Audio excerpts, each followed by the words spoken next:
Hey guys, so we are in Kazakhstan. We made it in late last night, so today was kind of a slow day, but here we are. As you can see behind me is the beautiful city of Almaty. It is the largest city in all of Kazakhstan and has about 2 million people, and it's been the capital actually for many years. So ever since Kazakhstan became sort of an independent republic after Russian Revolution, it was the capital of the Kazakh Republic in the 20s and 30s.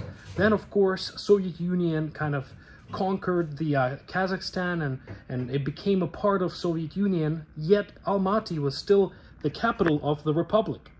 And then after the fall of the Soviet Union in 1992, it still remained the capital until 1997, when the president of Kazakhstan, Nazarbayev, decided to move the capital from here and make it in the city of Astana, which is a brand new city almost.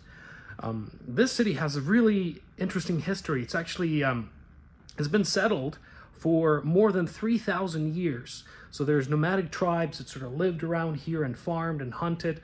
But then it really took off when the Russian Empire at the time, in the middle of 19th century, again sort of took these lands and incorporated them into a Russian Empire.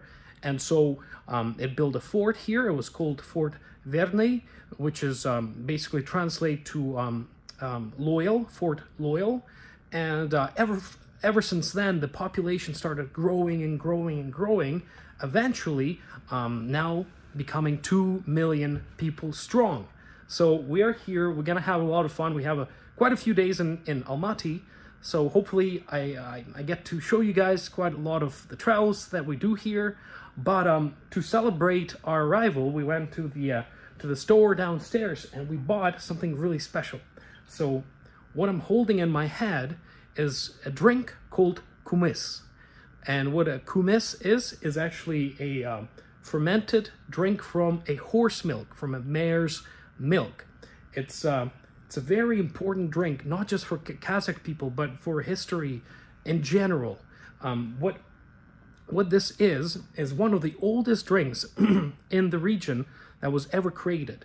The way you do it, you basically milk a mare, and then you take the milk and then you ferment it for some time. And as it goes on, it actually develops some alcoholic properties. So people would almost get wasted off of this in some of the parties that would host thousands of years ago. It was a very popular drink. Many of nomad tribes used it, and it became a staple. In fact, it was so important that the recipe of Kumis was almost like a state secret. So some of you might have heard of Mongols. So they would raid the countries. They built the biggest empire in the world, and you know, when they would attack different nations, they would have to travel for for days, weeks, months on their horses without really cattle to back them up. So to be able to feed themselves, they would use horse as a source of food. And this was one of the staple foods that they would get out of the horse. So they would milk it, ferment it, and because it's fermented, it would last longer. So they could ride for days without this milk being completely spoiled, which gave them, the necessary time to get from one place to another without stopping. So very important for how Mongols progressed and how they built empire. This drink was instrumental. As well, as some of you know, Scythians. Scythians are a very famous tribe that, again, sort of originated from the Central Asia, maybe Ural region in Russia. And they also, like Mongols, traveled by horse all through the steppe region westward, all the way to Ukraine and modern-day Hungary. They were a very important tribe. They fought with Greeks, and they were sort of one of the main first kingdoms there in the modern-day Ukraine. The Scythians were very prominent there, and they also really valued their kumis. And the story goes that they kept the secret of its creation so highly that anybody from the slaves that would know how to make it would be blinded if they ever released them, because the recipe could never leave. They guarded it with their lives. So we're gonna try this drink. I never tried it before. I heard so much about it. Apparently it's quite sour, but apparently it has a very interesting aftertaste, and apparently it's very good for you. It helps with digestion. You know, Kazakhs claim, and it can heal all sorts of illnesses. So anyway, without further ado, let's celebrate our arrival in Kazakhstan and drink some Kumis. All right, guys.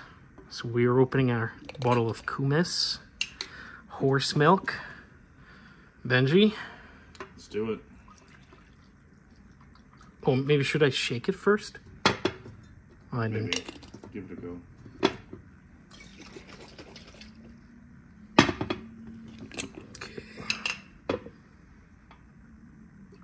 Okay, let's see.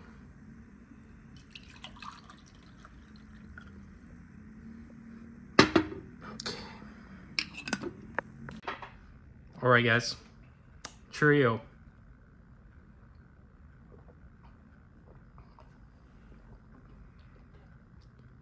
Oh, wow. Huh. That is interesting. It is definitely fermented. Like, it tastes like, can't describe. For some reason, to me, it tastes like, you know, maybe, almost smoked cheese in a way, you know, like, if you have like a slice of these smoked cheeses, that's a little, like, that's the aftertaste that I get. But it's definitely fermented, and it's sour, but it's not like horribly sour. It's quite nice, actually. I can see how this would be refreshing when you've been riding your horse for like 2 days, and then you stop, and then, you know, you gulp this down, and it gives you all sorts of nutrients. Wow. Interesting. I like it. I really do. Very unusual. Gotta try it.